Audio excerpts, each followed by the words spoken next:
Hello and welcome to Mandibil.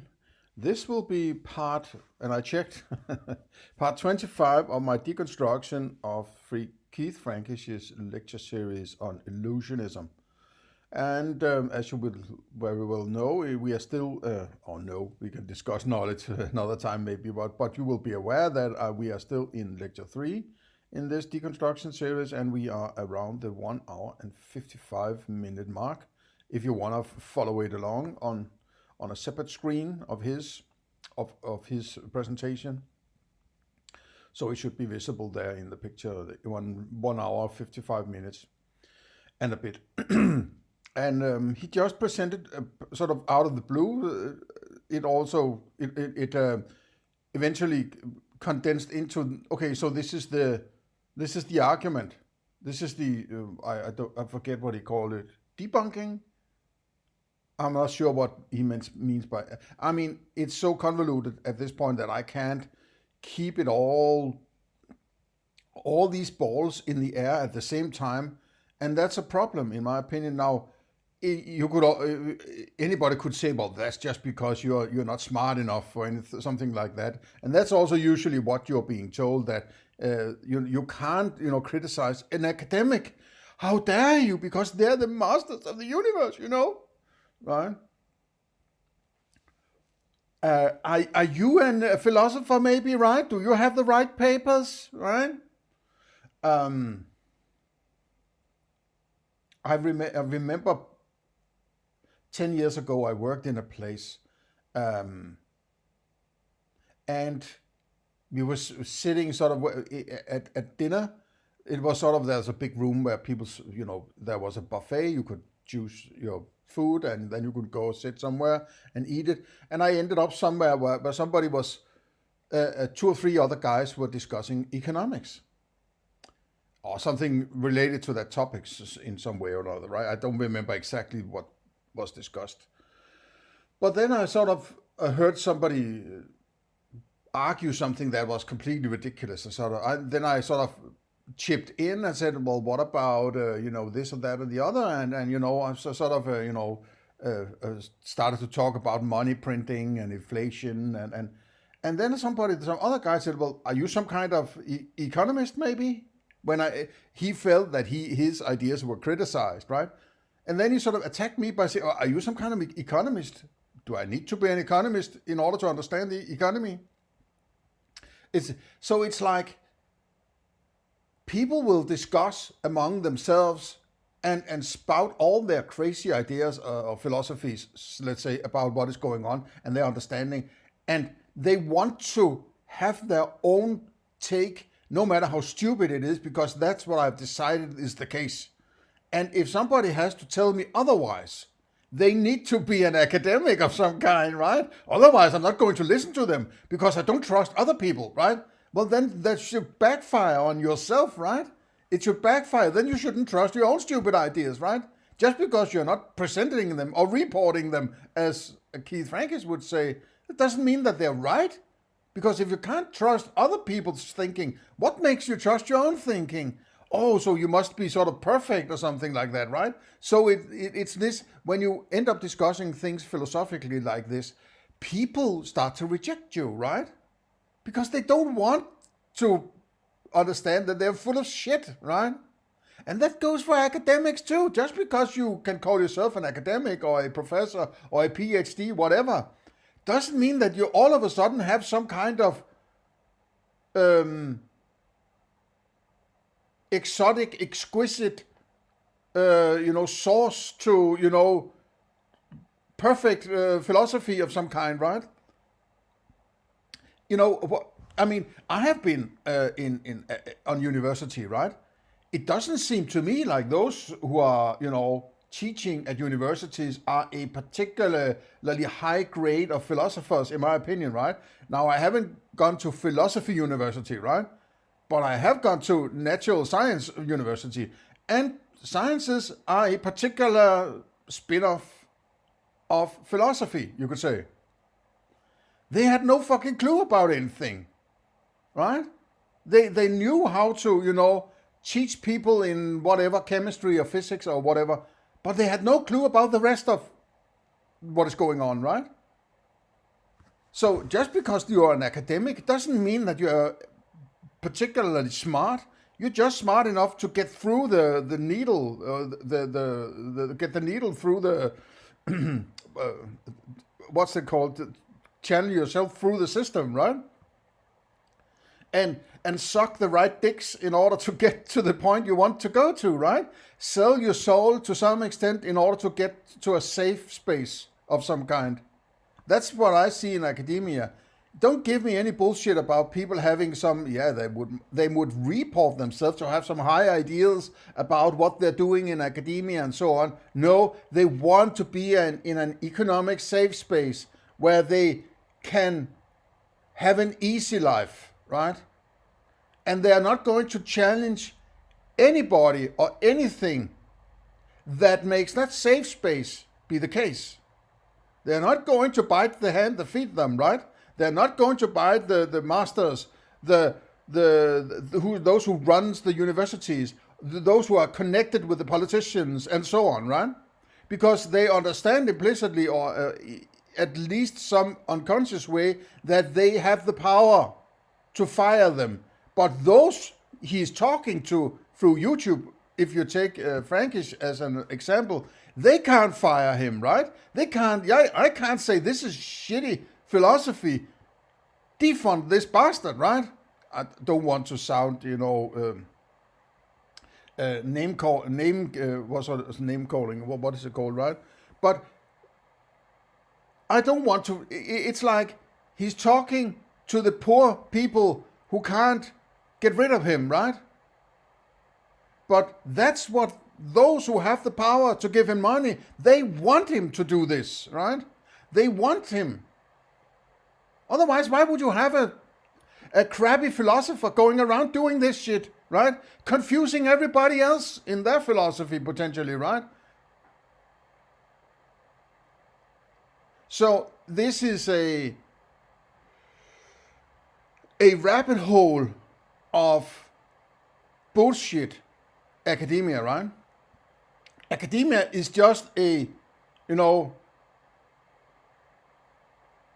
adult daycare, as some people call it, right? A safe space for adult daycare. I have no patience with academics, right? Nothing. I have no patience with them, right? Because they usually end up being a part of that system that sort of educated them, right? It's obvious they want to stay there, right? If you have been coddled through state education for decades, and then all of a sudden say, oh, bye-bye, I'm going out on the free market, taking the chance that I can produce something of value.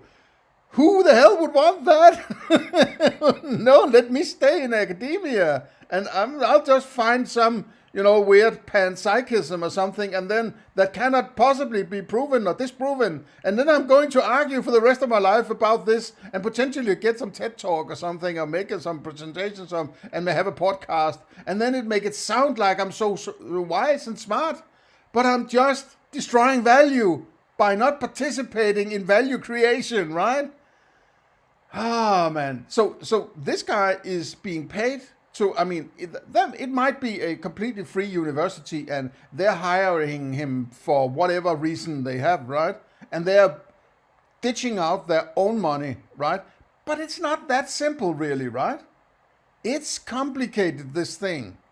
Because there are a lot of philosophers, I would bet the vast majority of them in the world, and there are tens of thousands of educated philosophers, right? There are tens of thousands, and each of them are more confused about philosophy than the next one, right?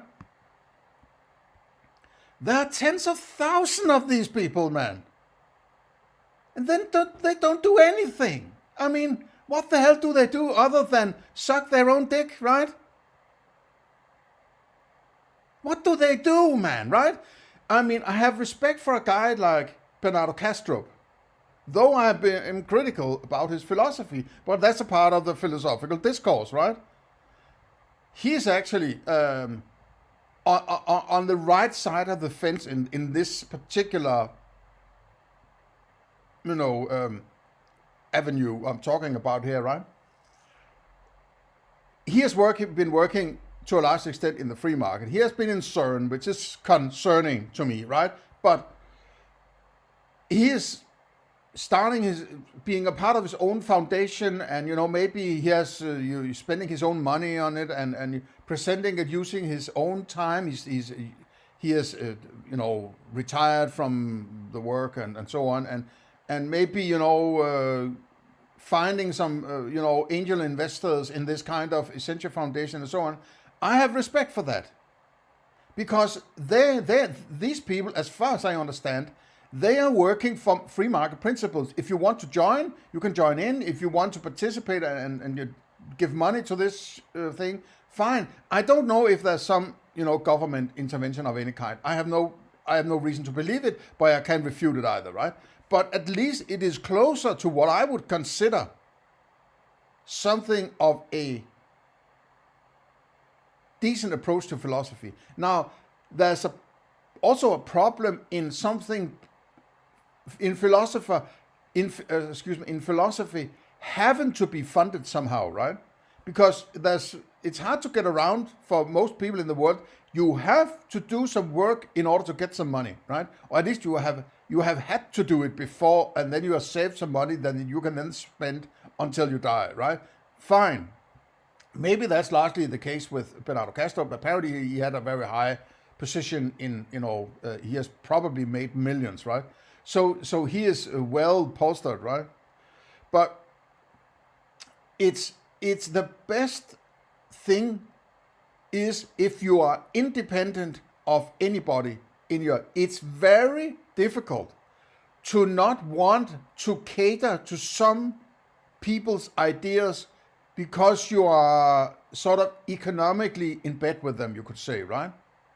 So you are appealing to some group of people who have a certain mantras, who have certain ideals or certain isms, and then you align your philosophy with those isms. But there are no ism that is perfect, right? There are always flaws somewhere. There are usually some deep metaphysical flaws in their thinking, and then you can't criticize that out of fear of losing those customers, so to say, right? So the best thing is if you're completely economically independent as a philosopher, right? Thereby, you do not have to do anything to anybody, right? You have sort of a fuck you mentality, right? It's as economically they say, you have fuck you money when you are so rich that you don't have to obey anybody. You can just say fuck you, I don't care about you, get out of my face, right? You don't need anybody in order to make sure that you have a living, right? And that's also one of the big problems in the modern world, is that this monetary system squashes most of the people in the world into dependency on other people. And when you're dependent on other people, you are much less likely to criticize them. If you're dependent on the government, you don't criticize the government, right? But if everybody in the world was self-sufficient and could make their own livelihood, then they wouldn't care too much about government. They would say, go away with your government shit, right? Because it's only you're going to steal my stuff, right? But if you are dependent, then you sort of shut up, right? And I have seen that a lot of times also, I've worked in the free market for many decades, right? That people align themselves with whatever bullshit stories are told about this company. They toe the line, as they say, right? And it's not healthy to toe the line, right? Go along to get along and all that, right? Just, I'm fine, whatever, right? LGBT, sure, I love LGBT and so on, right? And this is, the more independent you are, the better philosopher you are, right? And Keith Frankish is hired by a university, man. Is he going to say something that the university doesn't want? No, he's not. Otherwise, he'll lose his honorary professor or whatever thing he's going, right? So you can't trust them. You simply can't trust them. You can't trust somebody a philosopher working for a system, right? The system is paying them, and they're not going to bite the hand that feeds them. So they're going to say something that isn't controversial, or they will maybe venture into some kind of philosophy that system don't even understand. But it sounds cool or something like that. And then they hire them, right? So he's sort of both this way, right? He's not going to criticize anybody in that system, university system he's working for, right? And he's sort of cornering himself in some philosophy that is so crazy and abstract from anything that normal people can, relate to, that he can say basically anything there without, pissing on anybody's bed, right? So I just, it's just my thought, right? Not that they're not thought through, but it's I have noticed recently, maybe there is not the full picture of the world, right? But I followed Bernardo Castro for a while, like 3 or 4 years maybe, right? Because he's the closest thing to somebody really taking a deep dive into thinking for himself about metaphysics, right? Now, there's one point where he diverges completely from what I would call good philosophy, but at least he's close, right? And then, yet so far away, right? Close but no cigar, right? There's always some point where it goes off the rails, right? You have to be fucking careful when you're doing this deep level philosophy, right? Because if you go wrong somewhere, the rest of your philosophy is screwed, right? Okay, but what I have observed is that there's a lot of people, sort of private people, having podcasts or videos online that he's very prolific on going on people's shows and doing some interviews and so on. Well, I actually asked him a couple of times, 1 or 2 years back, and I didn't even get an answer. So it's not everybody apparently, right? Okay, but they are sort of submitting themselves to this. He has 2 PhDs and he's a philosopher and he's an academic. It's like, tell me, master, how to think. Tell me. And not all, but there's a bit of this youthful, oh, it's a PhD, oh, it's an academic, oh, they're the masters of the universe. They have to tell me, right? It's sickening. It's sickening, this stand on your own ground, man, right? Who gives a crap what kind of paper this guy or girl has, right? They're nothing more than you are, particularly, right? They may have better arguments and so on, then try to get around these arguments or understand the arguments and maybe justified in comparison to your own philosophy, right? But it's like people are halfway waiting for some academic to appear to tell them how to think, right? That doesn't work, right? You have to think for yourself. What I'm implicitly maybe doing a bit here in this deconstructing is I am taking a stance towards some half-ass, half-flying academic of some kind here, right? And trying to point out the shortcomings in a sort of my own fashion, you could say, right? And that shows you that it's possible, if you have the cojones, right, to just criticize basically anybody, right? And it might feel existentially, anxiously, have some anxiety about it, that I have to think for myself. Somebody else can't tell me how to think. Well, that means that mommy and daddy didn't know, and, and so on, right? Yes, exactly. Why would your parents, for some weird reason, be the greatest philosophers of all time? Possibly not, right? So, and it's that rabbit hole most people don't want. They sort of, okay, they fence themselves off, right? So they're basically waiting for some parent to tell them what to do, right? Don't be that person. Be a sort of an enlightenment philosopher that says, I can do this thinking myself, right? As I understand that Immanuel Kant would sort of tell you that go think for yourself. Don't just eat my philosophy raw, right? Go fucking think for yourself, right? This is I have a mantra of any kind, it's think for yourself, right? The unexamined life is not worth living, right? And you won't know then until you figure out in later life that you haven't examined your life, right? Thankfully, I got to that point like 12 years ago when I was in my early 40s or something like that, right? I was sort of, holy shit, man, what am I doing? What's going on in my life, right? And I had some, toxic people around me, and sort of people that where I was spending my time, I was not bouncing into anybody telling me to think for myself, right?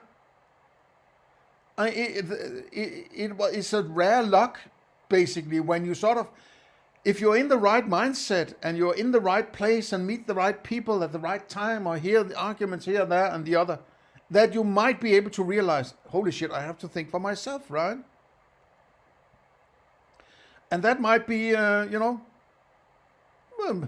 your 40s before you realize that, right? And then you will see, well, if you start to think for yourself, right, and ask questions, you will see people that you used to be around and you sort of pretended to like you, they will all of a sudden scurry away, right? All these who benefit from people not thinking for themselves, they will find new avenues somewhere else where they can take advantage of people, right? Okay, let's not get too much into that. I'm always also already 20 minutes into it, right? So, but just a few thoughts on the status of the things, right? Let's get deeper into, this is the previous slide, the last bit of this slide before we get into the next slide. Or something similar. There's a cost, a heavy theoretical cost to maintaining phenomenal realism in the face of the debunking argument. So you're either going to have to say that the debunking argument doesn't work, or pay some high theoretical cost to maintain your phenomenal realism in the face of it. Okay, so that's the debunking argument for illusionism. Now, let me quickly run through a couple more arguments before we end this lecture. Okay, so let's move on now to look at one more argument. This is an argument from representation, and it picks up on themes from the previous lecture, from some points that Dennett makes. So it goes like this. Consciousness has psychological significance for us. It matters. It has effects on belief, emotion, memory. You could wonder why he needs to show you some qualia, right? He's showing you what to me looks like a theater or a movie theater, and the seats there where you sit to look at the screen, right? Why does he need to show that? Why does that help the report, right? It's basically just some slabs of colors. It's red and blackish and some orange maybe, right? And a little blue. Why show me these qualia? Is it supporting something in the argument that you're showing me qualia, right? There is something to these qualia. I don't get where the argument is, because it seems like he's not refuting qualia, and his implicit presentation shows me that he needs qualia in order to get his message across, right? At least it helps them get it across. Apparently, I would think. And then there's this, the qualia and the what it's like to have qualia, and the judgment of the qualia, and so they are connected because they are judgments and on what it's like to have these things. But you wouldn't have the what it's like and the judgments if you didn't have the qualia. So you can't remove the qualia and just talk about the judgment, because the judgments are disconnected from the reason why they're there. So are these judgments somehow circumventing the qualia in order to be able to get rid of the qualia? So I don't get this argument. I think it's a stupid argument to try to argue it, but I don't get the connections in his argument. It feels like it's badly constructed. It doesn't function. It's inherently incorrect. It just doesn't function in the way that I sense that my experience, the way that I'm, introspecting about my experience, and I try to draw the conclusion of how this works, that things are not working in a disconnected manner. You can't just say, okay, there's some qualia over there, and there's some thinking over there, and there's some mathematics over there, and these things are directly connected with each other. Maybe not directly in the now, but maybe also drawn from some kind of memory, and something like that, right? But still, the memory was based on some kind of experience, so it all comes back to the qualia at some point, in my opinion, right? So you can't just pull one of them out and say, so now I solved the problem. It has to be accounted for, everything, and the connection between them has to be settled in a rigid manner that makes sense to me. And if it doesn't do that, well, how the hell can I trust that he's actually doing some philosophy without screwing with me in some way or another that I might not have spotted, right? So, and if he has made if he had made the core argument here just before, right? And now he's sort of spending another half an hour on some additional arguments, as if that solidifies the first argument. No, if arguments are disconnected they don't help.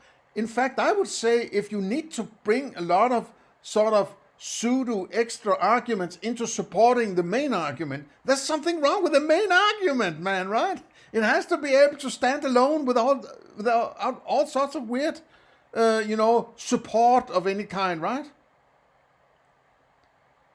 You should be able to present this argument in at most an hour, right? Most, if you're sort of a slow speaker and you're whatever, right? If you have to spend more than an hour to present a metaphysical argument of any kind, I would say, if it takes you more than an hour, there's something wrong with it. There's something wrong with it. It doesn't work. I have to reject it because it cannot be that fucking difficult, right? There's something that is a problem, right? It's because there's a problem that you have to sort of mend it with all sorts of pseudo arguments in order to cover it up, basically, that there is a central problem that there isn't accounted for in the philosophy. That's how I see it. If you can't say it clearly, concisely, precisely, and in a short fashion, there is a problem with it, right? If you go down to the doctor wants you to say there's this wrong, there's that wrong, there's this wrong, there's that wrong, right? They don't want a lecture for 6 hours where you explain what the problem is, right? You might be dead before that time, right? So how is this so difficult, right? Yeah, there might be an idea that, philosophy is very difficult. It's very hairy and scary and, high-flying fancy words and so on. And if I don't understand it, it's probably good philosophy. No. You go in the other direction, please, right? Consider this. If it's very hard to understand what the hell is going on in philosophy, don't trust it, right? Because it's probably not good philosophy. And it's probably not a good philosopher, because they should be caring about making sure that it's easy to understand the fucking argument, right? And why wouldn't you? Why wouldn't you be interested in making sure that people understand your fucking argument? Because there may be no argument really, right? You want them to think that there is an argument so you can keep being a philosopher and an academic and eat fucking great Greek pickles, right? For instance. But if it takes you 6 hours to present something and you're halfway through now, I believe, right? I am, right? And I'm still confused what the hell is.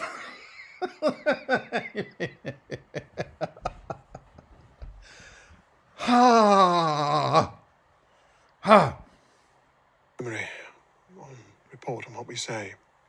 If you have a conscious pain, then that matters to you. That causes all sorts of psychological reactions. But mental qualities, qualia, phenomenal properties, in themselves wouldn't have any psychological significance. Just by occurring, these properties wouldn't have any psychological significance. Things have psychological significance for us only if we notice them, if we perceive them, register them, take notice of them in some way. I suppose there's a wonderfully powerful dramatic performance taking place in a theatre, but there's no audience. Then the play isn't having any emotional impact on anyone. It isn't having any psychological significance for anyone.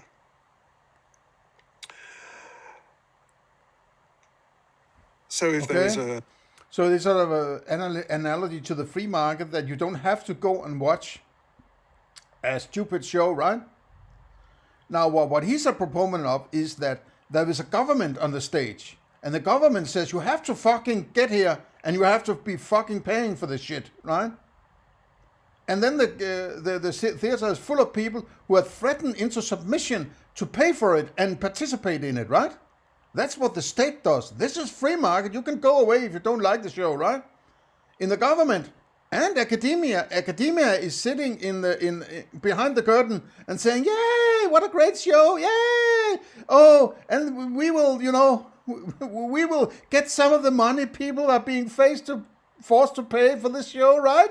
And they are sitting behind the curtain clapping and say, "Oh, the emperor has a lot of clothes on, right? Oh, all the academia, right?" Fuck off, man. A qualia show in the mind,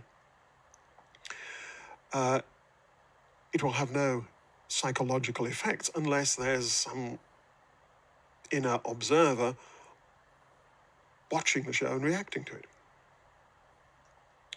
And this, of course, is Dennett's hard question. Once sensory information has been presented to consciousness. The hard question? Now there's a hard question.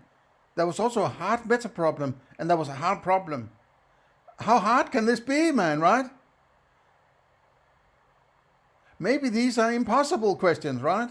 You're presenting a question that cannot be answered. That's why it's considered hard. It's actually impossible questions, right? Or questions that are impossible to answer. That might be why these people love it, because they will never get to an answer, so they can keep trying the rest of their life and get paid for it, right? Fuck off, man. And I have no patience with the Dennett guy. I'm seeing in this, Santa Claus, right? He seems like a, star, a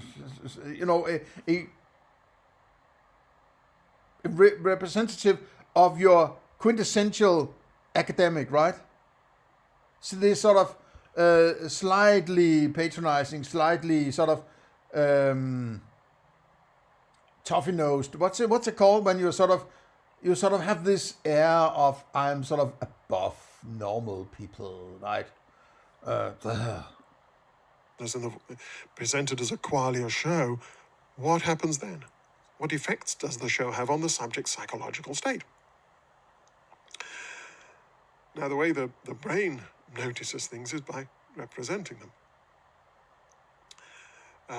by forming mental representations that are sensitive to the presence of the... I don't like the term we being used, right? Talk about yourself for a moment, right? Why don't you just talk about your own experience and start from there? Because that's what you have. You can't say that I have something because you have no access to it. It's called the problem of other minds. You should also be aware of that when you're making this presentation, or at least you should illuminate people that, yes, you are violating this, or you are something like that, right? You have no access to my mind, so you can't say we. You can only say I have this experience, right? Even if you say, at least then you would have to say, okay, I'm working from the axiom that this kind of experience I have, other individuals that I identify within my experience, I consider also having this kind of experience. Okay, but you haven't done that, right? Okay, he says we must mentally represent a property in order for it to have any psychological significance for us. But how do you know what you're representing? And if you already know what it is, why do you need to represent it? If you already know what the fuck it is, or understand, or have the insight, or whatever term, I don't like to use the term know, because that's a particular kind of philosophy. But if you are needing to represent something, you must know what it is already before you represent it, right? Or no, I don't want to use the term no. You must understand completely what it is in order to represent it. Because you do not have that, you can't represent it. And then the follow-up question is, okay, if you already understand what it is, why do you need to represent it? And how do you get to that which you're trying to represent?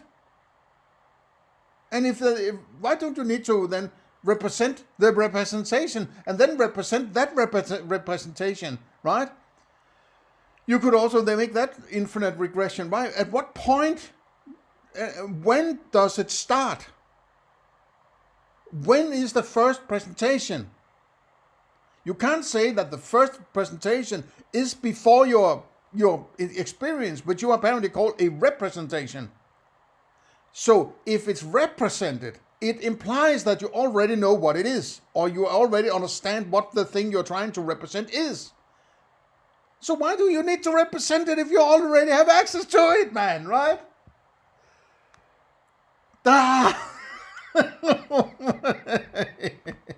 It constantly points out how stupid he is in not understanding some fundamentals in this. He's simply not smart enough to get there, right? Even though he's a professor in philosophy, apparently claiming to be, right? I don't adhere to these kinds of titles, but this deep level, let's say, he is completely oblivious to it, right? He doesn't understand what he's saying here. He's pointing directly to, he's basically implicitly saying, I have no clue what I'm doing. Right? Oh, man. Of whatever feature it is that is being noticed, and then by using that representation to control reactions of various kinds. So, it's a reasonable... so it's reasonable to add in this premise here. We must mentally represent a property, or our brain must mentally represent it, in order for it to have any psychological significance for us. Okay. So, if there were qualia, if there were these mental qualities, then we'd have to mentally represent them in order for them to have any psychological significance for us. Let me try to spell that point out. What? If there were qualia, but aren't you having qualia? Qualia, right? Tomato. I mean, don't you experience red, blue, and the sound of whatever, and the taste of strawberry and so on? Aren't they qualia? They're not being represented. How do you know? I mean, what are you saying, man? Are you saying that there's redness out there, and then the mind tried to represent that redness? I mean, how can you be so ignorant? There cannot possibly be redness out there, right? Because that which if some object disconnected from your mind has any qualities, right? Then whatever you are building an idea of those qualities from are not those qualities. If it's a reflection of light, let's say, right? Then the photons are not red. That's the whole problem of the hard problem, right? It's only, you don't get redness from, or at least you do not have access to whatever they are, right? It's only when they become some kind of qualia inside you, and then there's redness there, right? But a photon might be blue instead, right? How do you know? Or green, or whatever fucking color, right? So what is going on there? Well, you don't know, because you need to have that experience of those qualia in order to have anything to go with. And those, whatever it is that travels through your senses, which are also a representation in your mind, right? It has to become some kind of presentation before you have any idea of anything. Right? Don't you get this? So there's not redness in the photons, right? The redness is created within your experience. It's a representation of something out there, right? Axiomatically, if you want to go with an out there, at most it could be some kind of automatic representation already, right? I mean, I don't like the term representation in this kind, because it also aligns with his weird philosophy, right? But if you can find a better word, please, right? But if you're saying that it is a representation, then you do not have access to what it is representing. Because you need that experience in order to, and then it's no longer the thing itself, right? An experience is not, it's like the photograph is not the moon, right? A photograph of the moon is not the moon. However much you objectify it, so on, it's still not the moon, right? And if you only have access to photographs, you can't just say, but all the moon there on the photograph is the moon, right? You're making a kind of a circular argument where you're saying, this thing I'm experiencing is also that thing out there. And because I have that thing out there, I no longer need the qualia of it, right? It's this kind of weird putting the horse behind the cart or something like that, right? It's just screwed from the ground up, this. Out with a little thought experiment involving what I call representational zombies. Here's a rather gruesome image, I think, from Thomas Rowlandson of gruesome operation in the days before anesthetic.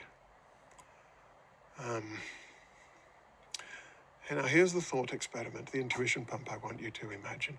Suppose you're going to have an operation. Oh yeah, he's getting back to intuition pump. Give me a fucking break, man, right? Intuition pump. It's basically, I'm coming up with some bullshit and you're going to eat it, right? Intuition pump. And you're given the choice of two different anesthetic pills you can take. Now, the first pill, pill A, will take away all your pain But why do I need to settle for those two? You're forcing me to make a choice, right? Why can't I just go away and say, fuck you, right? And go to some third or fourth or fifth or sixth choice, right?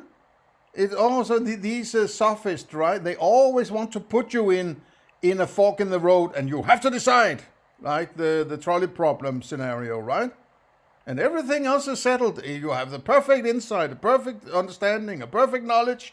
There's just this fork in the road and you have to decide, right? Fuck off with these scenarios, right? Qualia. There'll be no pain qualia at all. But all your pain reactions will stay the same. The pill won't affect those. So you'll have all the... How do you know that? You're creating scenarios with perfect understanding and perfect knowledge. Nobody has that in any kind of real understanding, in my opinion. At least I don't have, right? I can't say this is certainty. Certainty is a pipe dream, right? Because you are predicting the future. You are saying this is going to happen. How the hell do you know that? It's still a hypothesis, maybe you could say, right? You are inferring what you have previously experienced into the future and say, because it happens X a number of times in the past, it's going to happen always in the future. How the hell do you get to that? Because you haven't experienced the future yet, right? And knowledge takes empiricism. I would think that you were supporting that as a scientific, quote, philosopher, right? It takes empiricism. Well, you don't have empiricism about the future, right? So if you are predicting something, you are implicitly stating that you think there's a future. And that's an implicit acceptance of the idea of time, right? So if you're predicting something, you are saying this is going to happen. And if you're saying this is going to happen, that's appealing to certainty. You are predicting the future, right? You are sort of a wise lady looking into a crystal ball, right? You're just calling it science or philosophy, something like that, right? Fuck off, man. You don't have that insight, right? Read some Hume, man, right? Usual physiological, psychological, and behavioral reactions to what's happening. So the physiological reactions, all the effects on your hormones or stress levels and so on, sweating and the tensing up and everything. All the psychological reactions, you will believe that something terrible is happening to you, or desperately want it to stop. You'll have all the emotional reactions associated with this kind of trauma. What I find to be dangerous about guys like this, right? This ultimately will be an appeal to an authority, right? Because you little people, your simple little, whatever he called it, right? Pathetic, personal experience is not important. We, the big thing out here, we have decided this is what is going to happen and we are certain. Right? So you need to be controlled because you have these weird qualia that is confusing you. We need to have somebody in power to make sure that you're not doing something crazy. And you're not being so crazy, you're not paying for my life. Right? I'm an academic. Fuck off. Little people. You'll have all the usual behavioural reactions to pain. You'll be screaming, you'll be crying out, you'll be struggling, you'll be distressed like this gentleman here. So you will react in physiologically, psychologically, and behaviourally just as if you were in terrible pain. But the pain qualia will be gone. Now the other pill B, will do the opposite. It will quell all your pain reactions. You won't have any of the normal reactions to this kind of trauma. You won't have any of the physiological reactions. You won't be sweating and stressed up and tense and so on. You won't have any of the psychological reactions associated with pain. You won't. How do you know that, right? How do you know all this stuff? It's just like the vaccination, the Pfizer vaccine, right? Oh, it's going to solve all your problems. Oh, yeah, it will take care of this dangerous, whatever, flu, virus, right? Ooh, and then there are all sorts of side effects, right? That was not served or not presented, right? Which was sort of slide under the door in some obscure website somewhere where it listed all the things, like death was a side effect, right? Oh yeah. So apparently this pill will do this and that pill will do that. Decide, right? No, I'm not taking any pill, right? The only pill I'm taking is the red pill. So, or black pill for that matter. Get the fuck out of my face with stupid shit like this. This is stupid, dangerous philosophy, right? This is trolley problem level stupid philosophy.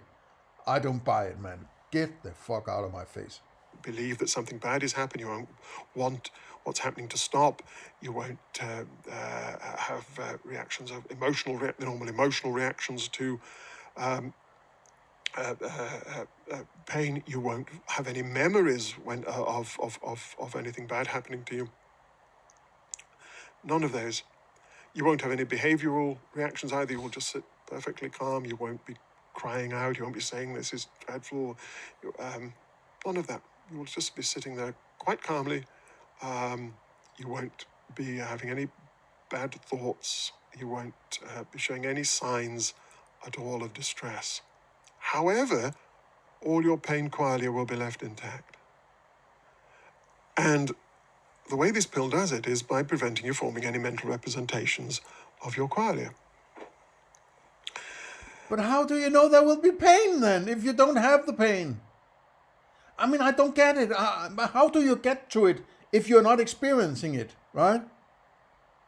Are you going to be there to tell me, oh yeah, you have pain? If I came to your house and said, well, you have pain in your leg, and you're saying, I'm not feeling any pain. No, but it's not just not represented in your mind or anything like that. But there's pain there, right? How do you control this? How do you establish this without having then any kind of experience of it? And if you have an experience of it, what are you referring to? Are you referring to the pain or the experience of the pain? To me, it's the same thing. You can't have pain without experiencing pain. If you're talking about, well, there could be pain without me experiencing it, well, how would I know? What? I mean, it's get the fuck out of my face, man. Man, this is so bloated and stupid, man. I mean, it's incredible, right? That these people like this get airtime. I don't get it, man. Moscow Center of Consciousness for Consciousness Studies. What in the hell convinced you to let this dude get airtime, man, right? What level of philosophy are you on? What kind of medicals are you on, man, right? I mean, this is garbage. It's garbage, man, right? Well, who's running the show in Moscow Center of Consciousness? Are you not conscious of what you're doing in this center?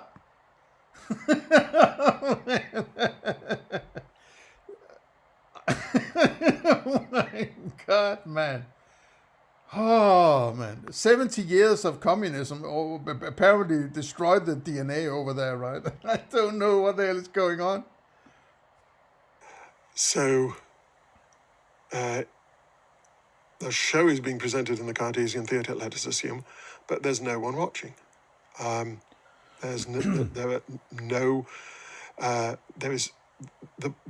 brain is not noticing the show that's happening there. In terms of Dennett's hard question, and what happens then? Nothing happens then in this case. It's just a pure show which is having no effects on anything. In the case of pill A, on the other hand, there isn't a show, but all the reactions that the show would have caused are happening. So the representations of qualia are still being produced here and having all the normal effects. They're misrepresentations because there isn't a qualia show, but they're having all the normal effects that the qualia show would have had. So we can say that pill A turns you into a zombie, a standard philosophical zombie who is a physical duplicate of us and reacts exactly like, has all the same psychological states as us and reacts exactly like us, but doesn't have the qualia. But okay, don't overdo this zombie thing, right? The only thing that the zombie thought experiment points out is, how would you know the difference between somebody having a mind and somebody not having a mind?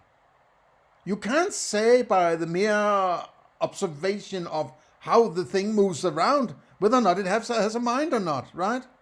So there might as well be some mind inside a rock or something. I don't find it particularly likely, but you can't get to it, right? Because all these things you are referring to in this scenario are in your mind. God damn it, right? And if there's something out there, you're saying it's a representation of things out there. You are not referring to the thing out there. You are still referring to your representation, right? And your representation is something conjured by your mind, based on your senses, possibly, right? But if they are representations, they are not the thing itself, right? And if you're talking about an external world, You are talking about that which you do not have access to in a direct fashion, other than your representations. And the mind is not inside, the zombie mind is not inside your mind. It's out there. And because it's out there, you don't have direct access to it. That's why you can't experience any kind of mind. Right? You can experience your experiences, right?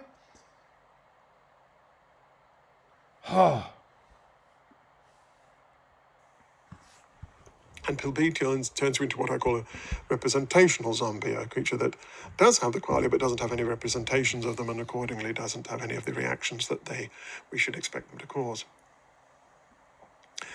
Now, which pill would you take? Undoubtedly, the surgeon would prefer you to take pill B because you'll be much more... I don't give a fuck about the surgeon, right? Which is the philosopher saying, well, you have this fork in the road, you have to decide. You have to decide. A, or will it be A, or will it be B, right? I have screwed with your mind so you think there's only two possibilities and you have to select, otherwise time will stand still, right? Fuck off, man. I'm just leaving and going away and not dealing with your pills, right? Don't force me into making a decision. This is sophistry. This is fucking sophistry, right? Don't buy this bullshit. Sophistry. Whenever somebody creates a scenario, an either-or scenario, it's always sophistry, right? In this kind of real life, in the situation where you take this object and these persons and that person and so on, then we're not talking about metaphysics. Then we're talking about actual things that could potentially go on in the world. And this is a description of the scenario. It's just screwed, right? It's sophistic in nature because all sorts of things has established that cannot be established, and things you could possibly decide has been removed from the picture. It's sophistry. It sucks like a fucking vacuum, man, right? Tractable patient because you'll be a much calmer and more tractable subject for him to work on. What about you? If you think that qualia matter in themselves, apart from any psychological effects they have, then I guess you should take pill A. But if you think that it's the effects that matter, then you should go for pill B. And the intuition that I'm trying to pump here is that pill B would be the better one. And that... Oh, man. So he's creating a completely pseudo-artificial scenario that is impossible philosophically. Well, maybe only philosophically or sophistically, right? Possible. And then he's forcing you to make a decision, and then he advises you which decision you should take, right? Fuck me, man. This is stupid. Holy shit, I can't believe Moscow Center for Consciousness Studies has lowered themselves to make this guy present this garbage, man. What are you thinking in Moscow, man, right? Holy crap, man. We tend to support the idea. Okay, I think we'll stop here. We're getting close to the 1 hour recording mark for me. And I went above the 1 hour mark in my previous 2 recordings, so be it. They are on YouTube, but those 2 will not be on Odysee, but Odysee will understand, Odysee viewers will understand that they're possibly on YouTube, right? I have no patience with this dude, right? It's absolutely disgusting, this. I mean, give me a fucking break, man, right? Do you think I'm buying this shit, right? It can only be because people want to connect the dots in a certain way, and they are scouring the net and the philosophy for somebody that might fit the bill. Oh, illusionism. Oh, it can get rid of the hard problem. I need that because I want to have my physicalism and materialism, and this can possibly get around, circumvent the hard problem. Right? Just like those idealists who want there to be a God because mommy says there's a God, right? So they want to venture into this, mind at large of Bernardo Castro. And that's why they like Bernardo Castro, because it connects the dots in a certain way they want them to be connected, right? So of course there will be a following to this, because they need the philosophy or what sophistry he is conjuring up here, right? In order to get around the connecting dots in a way that get to the result you want to get to, right? So of course there will be people supporting this, and possibly that's what's going on in Moscow. They want this. They don't want any kind of idealism where it's sort of you're ending up saying, well, I have to trust my own thinking, right? And you also lose the power of authority if you become an idealist, right? It's not something you become, but your philosophy becomes that, you could say, right? You lose that power of, I know what's out there, and fuck your qualia, right? So it's my qualia is telling me, apparently, I'm been forced to understand certain sounds in a certain way, and now I'm understanding those sounds as some individual telling me I shouldn't trust this sound, right? Holy crap, man. You have to be philosophically moronic on a higher level to not see this contradiction, right? Moscow Center for Consciousness, what are you doing, man, right? Get a fucking grip on your shit. This doesn't work, man, right? See you in the next one.